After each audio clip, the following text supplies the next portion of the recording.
Hello students, this is the VSK and you're watching YouTube channel VSK Easy Physics.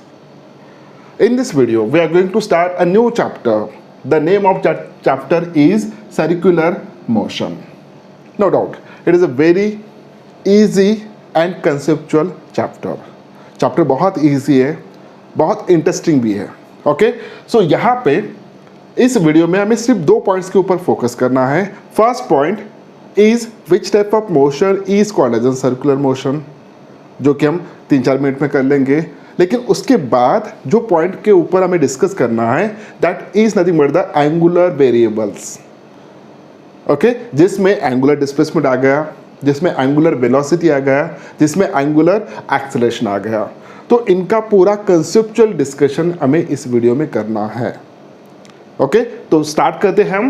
Which type of motion is called as an circular motion.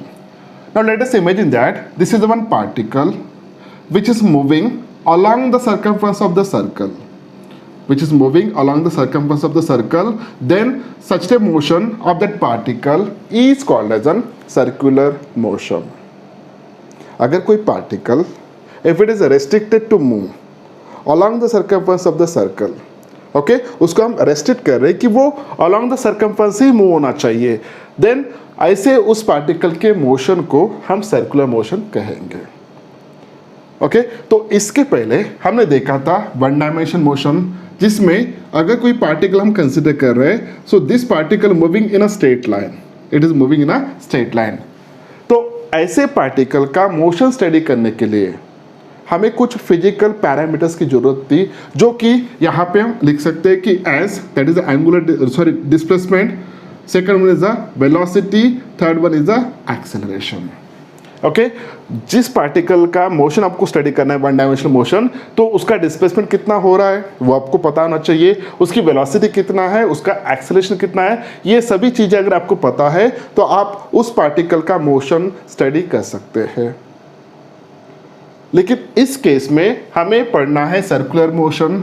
Okay, so this is not a case of one dimensional motion. इसमें particle एक ही direction में move हो रहा है. Let us imagine that this is the x axis, okay, and this is the y axis. Okay, ये y axis है. तो यहाँ पे पार्टिकल का मोशन सिर्फ एक ही डायरेक्शन में हो रहा है इस केस में. तो पार्टिकल का सिर्फ एक ही कोऑर्डिनेट चेंज होगा, that is nothing but the x coordinate. हर वक्त हर इंस्टेंट उस पार्टिकल का वाई कोऑर्डिनेट कितना है, 0 है. Okay, so this is nothing but the one dimensional motion. One dimensional motion study करने के लिए हमें इतने फिजिकल पैरामीटर्स की जरूरत थी. लेकिन हम जब इस टाइप के मोशन को स्टडी करेंगे तो ये मोशन है two dimensional motion. Two dimensional motion कैसे, वो हम पहले देख लेते हैं. यहाँ पे let us imagine that this is a x axis and this one it is a y axis. Okay, so इस कार्टेशियन कोऑर्डिनेट सिस्टम जो भी हम कंसिडर करें, two dimensional Cartesian coordinate system, तो उसका centre it is nothing but the origin of this, sorry, उसका origin जो भी है इस कार्टेशियन कोऑर्डिनेट सिस्टम का, वही इस सर्कल का सेंटर है. उसको हम नाम दे देंगे O. Okay, let us imagine that the particle is here. So with respect to time the particle is moving in a anti clockwise direction along the circular path. Okay, particle का motion हो रहा है anti clockwise direction में, just like this one. Okay, anti clockwise direction motion हो रहा है. तो जैसे जैसे टाइम यहाँ पे पास होगा वैसे वैसे पार्टिकल का पोजीशन भी चेंज होना चाहिए. अब जैसे जैसे पार्टिकल का पोजीशन चेंज हो रहा है तो उसका एक्स कोऑर्डिनेट की वैल्यू कम कम होते जा रहा है, वाई कोऑर्डिनेट की वैल्यू बढ़ते जा रहा है. जब पार्टिकल यहाँ पे आ जाएगा तो उसका वाई कोऑर्डिनेट की वैल्यू मैक्सिमम होगा, उसका एक्स कोऑर्डिनेट की वैल्यू 0 होगा. ओके, जब पार्टिकल यहाँ से लेके इस साइड आ रहा है, ओके, तो उसका वाई कोऑर्डिनेट की value goes on decreases, but x coordinate की वैल्यू नेगेटिव में बढ़ रहा है, नेगेटिव में बढ़ रहा है. ओके, तो जैसे जैसे पार्टिकल यहाँ से लेके इधर आएगा तो उसका एक्स कोऑर्डिनेट की वैल्यू नेगेटिव में क्या हो रहा है, कम हो रहा है. लेकिन इधर एक्स कोऑर्डिनेट की वैल्यू नेगेटिव में बढ़ रहा है, वाई कोऑर्डिनेट की वैल्यू नेगेटिव में कम हो रहा है. सो इन दिस वे मुझे सिर्फ इतना बताना है कि जब भी पार्टिकल का मोशन होता है, सर्कुलर मोशन होता है, सो उस मोशन को डिफाइन करने के लिए हमें एक्स कोऑर्डिनेट की जरूरत पड़ेगा और वाई कोऑर्डिनेट की भी जरूरत पड़ेगा. दोनों की वैल्यू साइमल्टेनियसली चेंज हो रहे हैं. अगर दोनों की वैल्यू चेंज हो रहे हैं, ओके, दो कोऑर्डिनेट की जरूरत पड़ रही है, so therefore this type of motion it is nothing but the two dimensional motion. Okay, so अब यहाँ पे हमें इस मोशन को स्टडी करने के लिए, सर्कुलर मोशन स्टडी करने के लिए कुछ वेरिएबल्स हमें यहाँ पे स्टडी करना है। So they are nothing but the angular variables. Okay, so कितने वेरिएबल्स है, तो यहाँ पे हम 3 वेरिएबल्स को डिफाइन करेंगे। First one it is the angular displacement, second one it is the angular velocity and third one it is the angular acceleration. यहाँ पे एंगुलर डिस्प्लेसमेंट, एंगुलर वेलोसिटी और एंगुलर एक्सेलरेशन, इनको वन बाय वन हम define करेंगे। Define करने से पहले मैं आपको बताना चाहता हूं कि ये तीनों के तीनों वेक्टर क्वांटिटीज हैं। ओके, वेक्टर क्वांटिटीज है तो उनको मैग्नीट्यूड होगा एज वेल एज डायरेक्शन भी होगा। और ये भी बताना चाहता हूं कि ये तीनों के तीनों एक्सियल वेक्टर्स है। 2 टाइप्स के वेक्टर्स होते हैं, polar vectors and axial vectors. So axial vectors कैसे होते हैं और पोलर वेक्टर्स कैसे होते हैं, उन दोनों में डिफरेंस क्या है।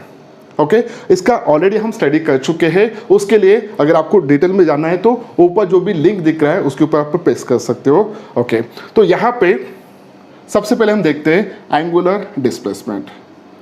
इस एंगुलर डिस्प्लेसमेंट को एंगुलर पोजीशन भी कहा जाता है।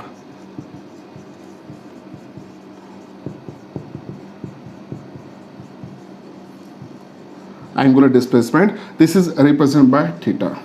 Okay, angular displacement. तो अब हमें सबसे पहले एंगुलर डिस्प्लेसमेंट डिफाइन करना है। Okay, so for that let us imagine that this is the one particle which is performing the circular motion in a anti-clockwise direction. In an anti-clockwise direction. Okay, so when the value of time it is equals to 0, at that instant the particle is here. जिस जगह पे particle है उस point को हम नाम दे देंगे A. ओके, सो जब टाइम की वैल्यू 0 था तो पार्टिकल हमारा कहाँ पे था, A पॉइंट पे था। ओके, जब पार्टिकल A पॉइंट पे है तो उस पार्टिकल को डिफाइन करने के लिए, यानी उस पार्टिकल का पोजीशन डिफाइन करने के लिए with respect to origin, okay, particle exactly कहाँ पे वो डिफाइन करने के लिए विथ रिस्पेक्ट टू ओरिजिन हम एक वेक्टर ड्रॉ कर रहे हैं। यहाँ पे वो वेक्टर कहाँ से स्टार्ट हो रहा है, ओरिजिन से, कहाँ पे एंड होगा, उस पॉइंट पे। Okay, so this is nothing but the position vector और it is also called as the radius vector. So this radius vector is represented by r suffix a. Okay, so r suffix a it is a position vector which represent the position of that particle which is present at a point A at a given time t is equals to 0. Particle क्या कर रहा है, circular motion कर रहा है। Okay, time एक जगह पे रुकेगा के नहीं, टाइम फिक्स नहीं होगा, टाइम की वैल्यू बढ़ते जाएगा। अगर टाइम की वैल्यू बढ़ रहा है तो पार्टिकल भी सर्कुलर मोशन कर रहा है, तो पार्टिकल एक कुछ देर बाद यानी कुछ टाइम के बाद पार्टिकल आपको यहाँ से लेके यहाँ तक शिफ्ट होगा। ओके, जिस जगह पे पार्टिकल आ गया उस पॉइंट को हम नाम दे देंगे B, यानी t इतने टाइम बाद, यानी at a instant t the particle is here at a point B, यानी पार्टिकल A पॉइंट से लेके B पॉइंट तक शिफ्ट हुआ है इतने टाइम इंटरवल में। Okay, so this time it is nothing but the t। अब नया पोजीशन उस पार्टिकल का हमें रिप्रेजेंट करना है। सो नया पोजीशन रिप्रेजेंट करने के लिए और एक हम पोजीशन वेक्टर ड्रॉ कर रहे हैं। So this new position vector is r suffix b. This is the r suffix b, r suffix b. Okay, this is the new position vector of that particle. Okay, so ये जो भी position vector बना उस particle का, ये किस instant पे बना है, at a time t. Okay, तो यहाँ पे इस इंस्टेंट पे कितना एंगुलर डिस्प्लेसमेंट हो चुका है ये हमें अभी डिफाइन करना जाना है। Okay, so what is angular displacement? The angular displacement is nothing but the angle made by the position vector of that particle with respect to the initial one, with respect to the initial one. So जैसे जैसे particle आगे जाएगा तो उसका position vector भी change होगा, position vector भी change होगा। तो उस पोजीशन वेक्टर ने इनिशियल कंडीशन के साथ, इनिशियल कंडीशन मीन्स टाइम की वैल्यू 0।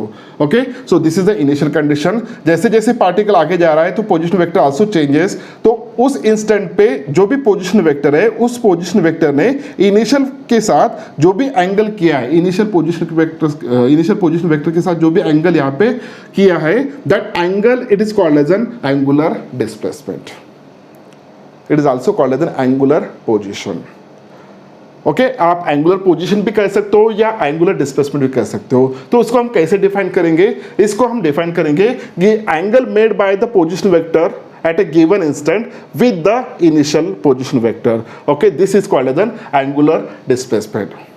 Okay, अगर पार्टिकल यहाँ पे पहुँचता है एक इंस्टेंट पे, okay this is the initial position vector, अगर एक इंस्टेंट पे पार्टिकल यहाँ पे पहुँच गया, ओके यहाँ से लेके ऐसे पहुँच गया, तो एंगल कितना बना है यहाँ पे 90 डिग्री, तो उसका एंगुलर पोजीशन या एंगुलर डिस्प्लेसमेंट कितना हो चुका है 90 डिग्री।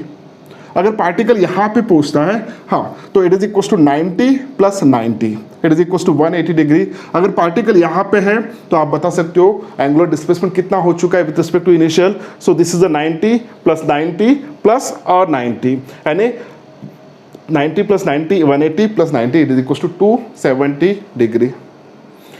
अगर पार्टिकल वापस एक रिवोल्यूशन कंप्लीट करने के बाद वापस अगर यही पे आता है तो एंगुलर डिस्प्लेसमेंट हो चुका है उसका 360 degree. Okay this is the angular displacement. लेकिन एंगुलर डिस्प्लेसमेंट जब हम मेजर करेंगे तो थीटा में करेंगे, डिग्री में करेंगे, सॉरी डिग्री में करेंगे, लेकिन उसको हम जब एक्सप्रेस करेंगे इन फॉर्मूलाज, ओके जब भी हम न्यूमेरिकल में यूज करेंगे तो it is always use in a radian. तो 360 degree is equal to 2 radian, ये आपको पता ही है। Okay 180 degree it is equal to pi radian, 90 degree it is equal to pi by 2 radian. Okay तो जब पार्टिकल यहाँ से लेके यहाँ तक आया तो एंगुलर डिस्प्लेसमेंट कितना रेडियन हो चुका है, तो पाई बाय 2 रेडियन यानी 90 degree. Okay so this is about the angular displacement.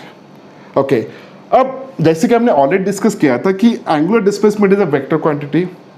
Okay अगर वो वेक्टर क्वांटिटी है तो दो इंफॉर्मेशन उसके पास होना चाहिए। First one is it should have some magnitude as well as direction. Okay क्या आप उस एंगुलर डिस्प्लेसमेंट का मैग्नीट्यूड निकाल सकते हो? The answer is that yes, we can easily find out. ये जो भी एंगल्स यहाँ पे हमें पता चल रहा है, ओके सो उसके बेसिस पे हम उस एंगुलर डिस्प्लेसमेंट का मैग्नीट्यूड फाइंड आउट कर सकते हैं इजीली। लेकिन क्या उसका डायरेक्शन फाइंड आउट कर सकते हैं? तो yes we can find out with the help of right hand thumb rule. क्या है right hand thumb rule? Okay जैसे कि मैंने ऑलरेडी बताया था कि एंगुलर डिस्प्लेसमेंट, एंगुलर वेलोसिटी और एंगुलर एक्सेलरेशन ये तीनों वेक्टर एक्सियल वेक्टर्स है, यानी उनका direction along the axis of rotation होता है। ओके सो यहाँ पे जो भी डायरेक्शन है थीटा का, so it is given by right hand thumb rule. Okay now let us imagine that this is that particle which is performing the circular motion in a anti-clockwise direction. Okay so this is the axis of rotation. अब right hand thumb rule क्या कहता है, देखिए if this is the direction of that motion of that particle, okay the direction of motion of that particle दो ही तरीके हो सकता है, एक तो clockwise या anti-clockwise। जो हम एग्जाम्पल यहाँ पे देख रहे हैं उस एग्जाम्पल में पार्टिकल जो भी है it is moving in a anti clockwise direction. Okay अब राइट हैंड थंब रूल अगर हम कंसिडर कर रहे हैं, according to right hand thumb rule if this curve finger represent the direction of motion of that particle, direction of motion of that particle, then this thumb represent the direction of that vector and theta का direction ये देगा हमें। Okay curve finger ये anti clockwise direction में दिख रहा होगा आपको। ओके सो ये जो भी डायरेक्शन दिख रहा है along the axis outward, so यहाँ पे जब भी पार्टिकल एंटी क्लॉकवाइज डायरेक्शन में मूव होगा तो उसका एंगुलर डिस्प्लेसमेंट का direction it is always perpendicular to that plane, उस प्लेन को परपेंडिकुलर होगा लेकिन आउटवर्ड। अगर वही पार्टिकल अगर क्लॉकवाइज डायरेक्शन में मूव होता लाइक दिस वन तो उसी राइट हैंड थंब रूल को यूज करेंगे। सो यहाँ पे कर्व फिंगर जो भी है they are in a clockwise direction and this represents the direction of that angular displacement. It is perpendicular to that plane but it is along the axis inward. Okay inward रहेगा वो। Okay so ये हो गया direction. Direction हमें किसके help से मिल रहा है? by using the right hand thumb rule. Okay so ये हो गया एंगुलर डिस्प्लेसमेंट के बारे में डिस्कशन। अब हम डिस्कस करते हैं एंगुलर वेलोसिटी के बारे में।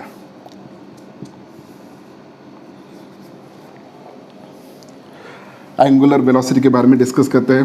अब यहाँ पे एंगुलर वेलोसिटी जो भी है it is also the vector quantity. Okay so angular velocity it is represent by omega, angular velocity. Okay, so यहाँ पे देखिए एंगुलर वेलोसिटी को हमें डिफाइन करना है। Okay, for this let us consider here eight a instant t is equals to 0 the particle is here at a point A। जब time की value t हो चुका है उस वक्त पार्टिकल B पॉइंट पे पहुंचा। ओके, अब मान के चलिए कि इस टाइम के बाद हम छोटा सा टाइम इंटरवल कंसिडर कर रहे हैं, बहुत ही छोटा, बहुत ही शॉर्ट टाइम इंटरवल कंसिडर कर रहे हैं। That time interval it is represent by del t. That time interval it is represented by del t. It is a very small time interval. It is almost 0. Okay, so यहाँ पे इतने time interval में, अरे इस time के बाद इतने time interval में पार्टिकल यहाँ से लेके यहाँ तक आया होगा। ओके, इस टाइम पे पार्टिकल यहाँ पे पहुंचा था, पार्टिकल एंटी क्लॉकवाइज डायरेक्शन में मोशन कर रहा है। इस टाइम पे पार्टिकल यहाँ पे पहुंचा है, तो यहाँ से लेके थोड़े टाइम इंटरवल में particle is moving from point B to point this one.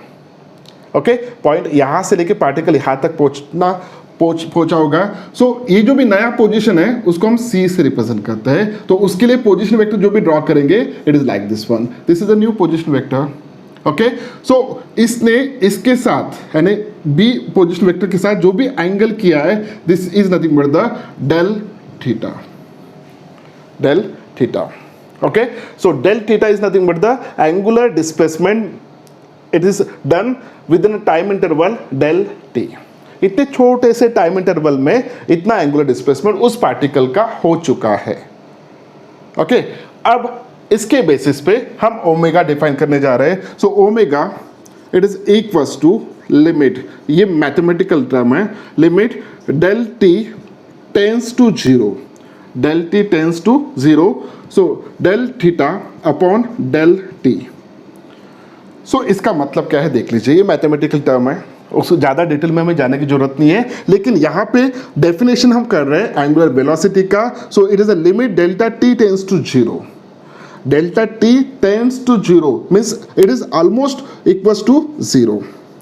Okay, उतने शॉर्ट टाइम इंटरवल में जो भी रेशो यहाँ पे आ रहा है, change in displacement upon change in angular displacement upon change in time interval, so this is total equals to d theta by d t. Okay, so यहाँ पे एक इक्वेशन निकल के आ रहा है, omega is equals to d theta by d t. So this is a very important equation, आगे जाके बहुत काम में आएगा। What is the angular velocity? It is nothing but the rate of change of angular displacement with respect to time.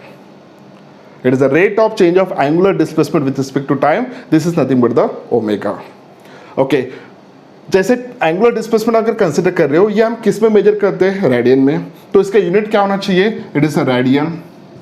Okay, अब angular velocity का unit क्या होना चाहिए, it is a radian per unit time. So it is a radian per unit time. Okay, this is the unit of this angular velocity.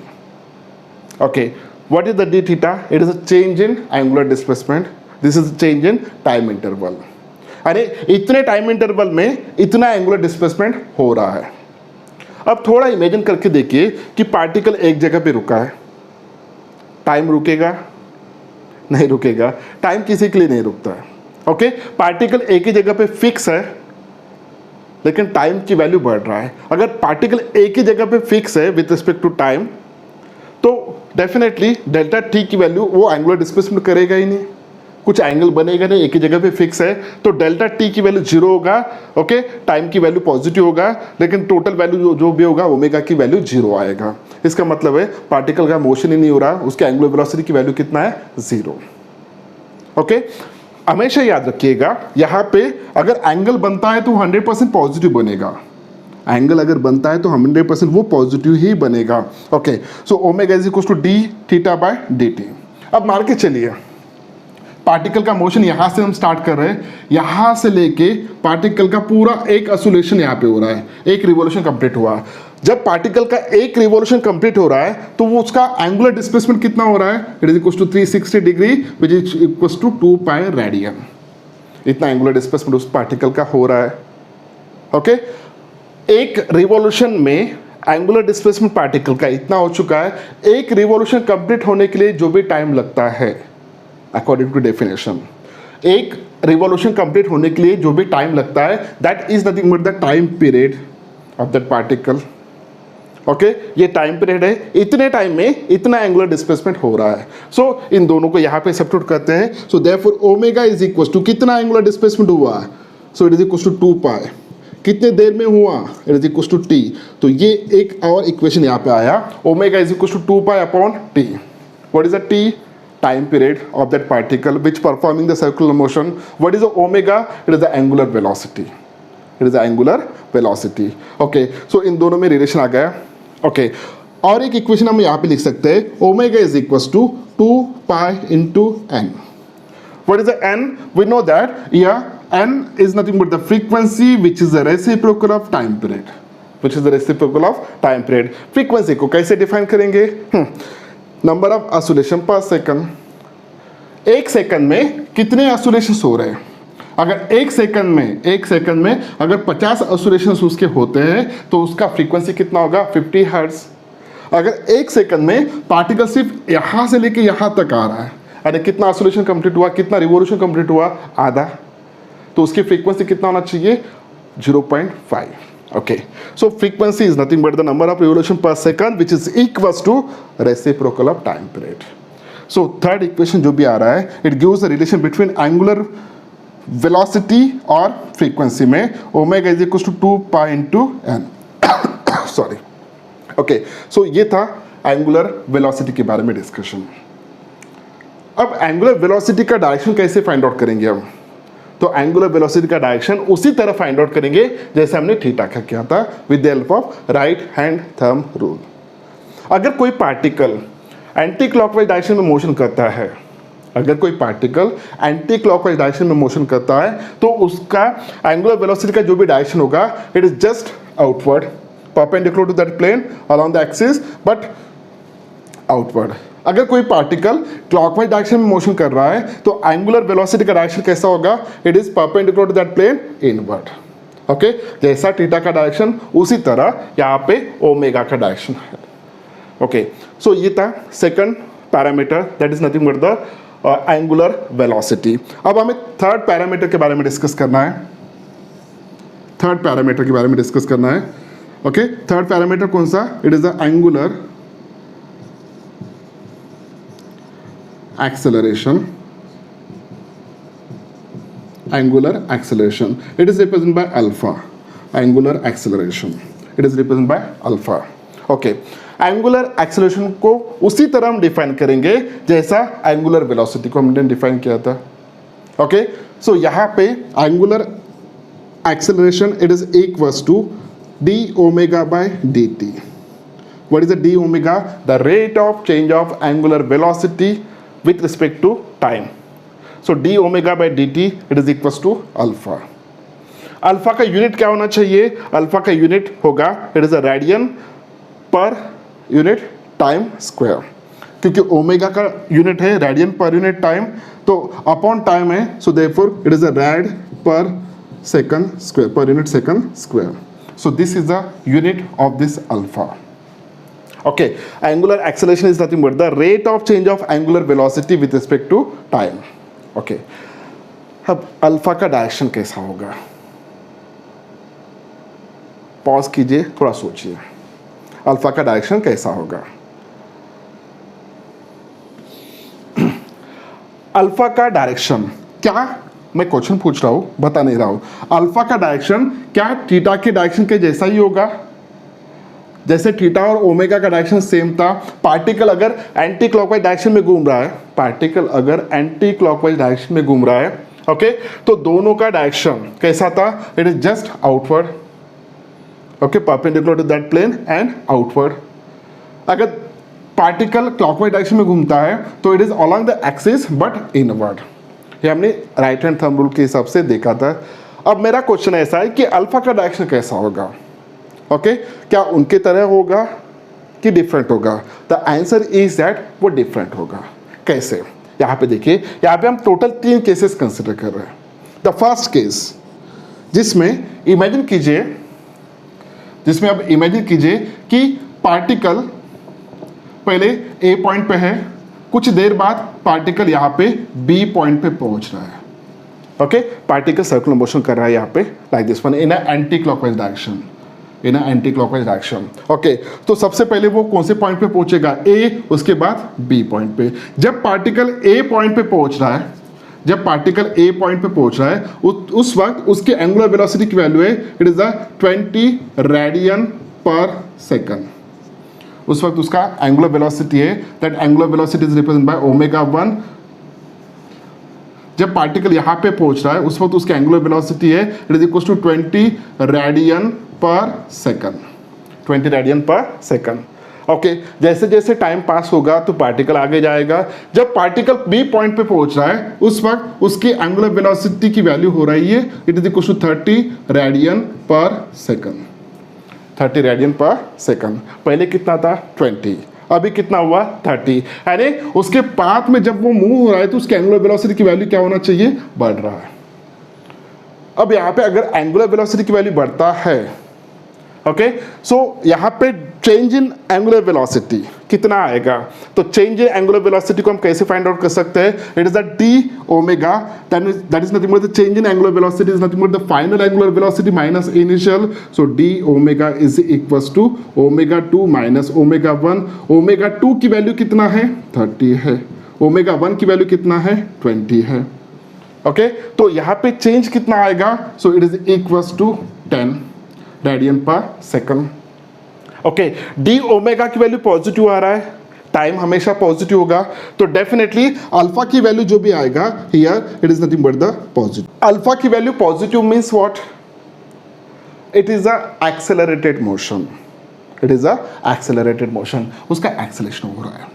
Okay, अब उसका acceleration अगर हो रहा है तो यहाँ पे अल्फा की वैल्यू पॉजिटिव आएगा। अगर अल्फा की वैल्यू पॉजिटिव आता है तो उस केस में यहाँ पे ओमेगा, थीटा और अल्फा तीनों का डायरेक्शन सेम रहेगा, यानी अल्फा का डायरेक्शन और ओमेगा का डायरेक्शन ये पैरेलल होगा, अल्फा का डायरेक्शन, थीटा का डायरेक्शन ये पैरेलल होगा।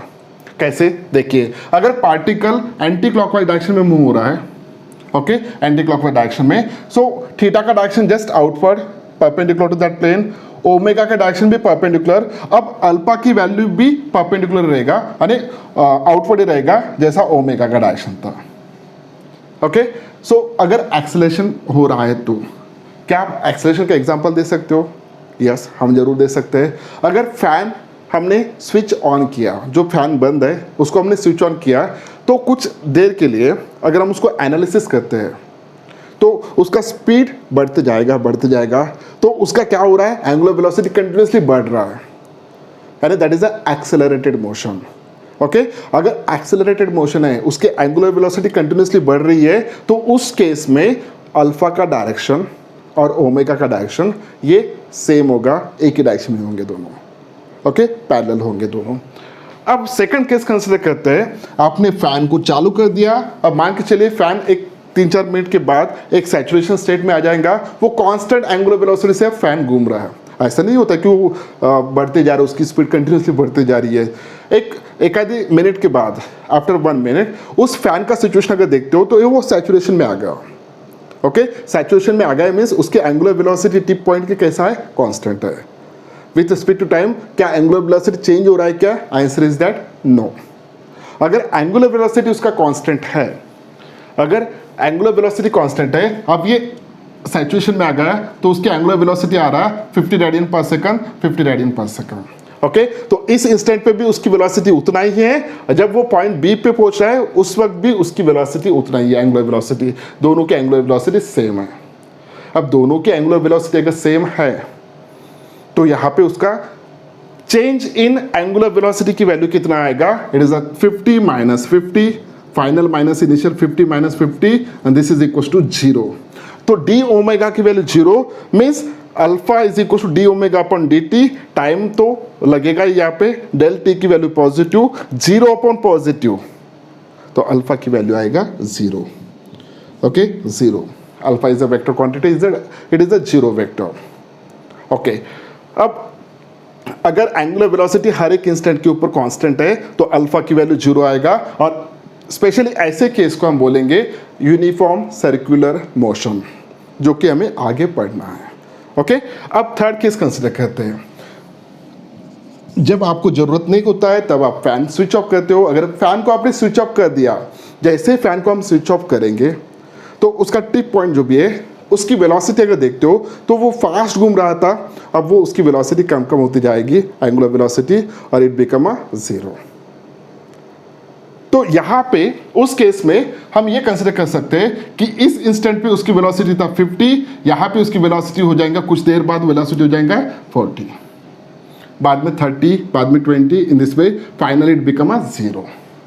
लेकिन हम दो इंस्टेंट में अगर डिफाइन करते हैं यहाँ पे, तो यहाँ पे एंगुलर वेलोसिटी हम इमेजिन करेंगे 50 रेडियन पर सेकंड, तो इस पॉइंट पे एंगुलर वेलोसिटी होगा 40 रेडियन पर सेकंड। तो with respect to time angular velocity goes on decreases. तो चेंज अगर निकालना है यहाँ पे तो 40 minus 50 it is equal to minus of 10। D omega की वैल्यू -10 आ गया, डेल टीटा की वैल्यू, डेल टी की वैल्यू पॉजिटिव आएगा, नेगेटिव अपन पॉजिटिव, तो अल्फा की वैल्यू यहाँ पे नेगेटिव होगा, अल्फा की वैल्यू यहाँ पे नेगेटिव होगा। अल्फा की value negative means what? It is a D accelerated motion. Okay, अब डी एक्सेलरेटेड मोशन अगर हो रहा है, अब ध्यान से सुनना, ओके, अगर डी एक्सेलरेटेड मोशन अगर हो रहा है तो यहाँ पे ओमेगा का डायरेक्शन, थीटा का डायरेक्शन भले ही सेम होगा, लेकिन अल्फा का डायरेक्शन जो भी होगा वो एंटी पैरेलल होगा। अगर इन दोनों के डायरेक्शन आउटवर्ड है, इन दोनों के डायरेक्शन अगर आउटवर्ड है तो अल्फा का डायरेक्शन ये 100% इनवर्ड होगा, क्योंकि वो डी एक्सेलरेटेड हो रहा है। Okay, with respect to time omega goes on decreases, omega goes on decreases. तो उस केस में ओमेगा और थीटा का डायरेक्शन, अगर पार्टिकल यहाँ पे एंटी क्लॉकवाइज कर रहा है तो ओमेगा का डायरेक्शन कैसा होगा? आउटवर्ड, परपेंडिकुलर एंड आउटवर्ड, तो इसका भी डायरेक्शन आउटवर्ड होगा। लेकिन अल्फा का डायरेक्शन उस केस में कैसा होगा? इनवर्ड होगा। Okay, inward. सो क्या ओमेगा का डायरेक्शन और अल्फा का direction during the D acceleration parallel है कि एंटी पैरेलल है? The answer is that anti parallel है। उन दोनों में बहुत बार बेसिक क्वेश्चन पूछा जाता है कि what is the direction of alpha, what is the angle between the alpha and omega when the particle performing the de-acceleration motion. Okay, angular D-acceleration उसका हो रहा है, तो उस केस में इन दोनों में एंगल कितना होना चाहिए? 180, क्योंकि एक आउटवर्ड है ओमेगा और अल्फा कैसा है? इनवर्ड है। इन दोनों में एंगल कितना होना चाहिए? 180 डिग्री। ओके, सो ये तीन पॉसिबिलिटीज यहाँ पे। अल्फा का डायरेक्शन ये डिसाइड करेगा कि rate of change of omega कैसे हो रहा है, whether it is increases then it is positive, whether it is decreases then alpha की value negative, whether it is a constant, there is no change in omega, then it is equals to alpha is equals to 0। तो angular acceleration positive हो सकता है, angular acceleration 0 हो सकता है, और angular acceleration negative भी हो सकता है। ओके, सो ये था discussion about the angular acceleration. यहाँ पे हमने जो भी देखा है, एंगुलर वेरिएबल्स तीन टाइप के होते हैं, थीटा, ओमेगा, अल्फा।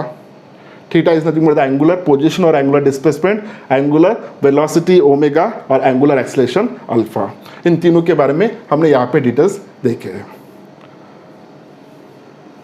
उम्मीद करता हूँ कि आपको वीडियो अच्छा लगा।